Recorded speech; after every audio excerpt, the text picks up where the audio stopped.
I'm Karin Erasmus. I'm an Associate Director in RSM's ESG and Climate Services. I've been working in the climate change and sustainability space basically all my career, really focusing on climate change for the last 10 years. Mining is an interesting sector in the sense that we cannot uncouple mining from this transformation. Minerals such as nickel, chrome, lithium, gold, platinum, copper, these play an enormous role in the energy transition and in the development of new technologies.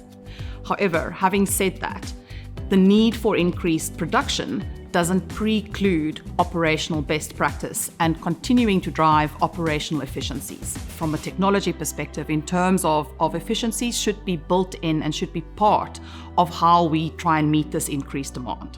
Very often we look at climate change separate from job creation, from societal development, from your social license to operate. Climate change cannot be separated from these issues. So mining, particularly in developing economies, where job creation, where infrastructure, healthcare, where those are such major issues, climate change is integrated into how those different elements play out within developing economies. Let's take physical climate impacts as an example. Floods, droughts, these elements can create conditions for increased vector-borne diseases, which immediately places significant pressure on already pressurized healthcare systems. In many of these countries, mining companies provide immense support from a healthcare perspective, again illustrating that climate and climate impacts cannot be uncoupled from your social license to operate. Contractors are increasingly asked, as part of supply chain and procurement commitments, to provide targets, emission targets, water-related targets.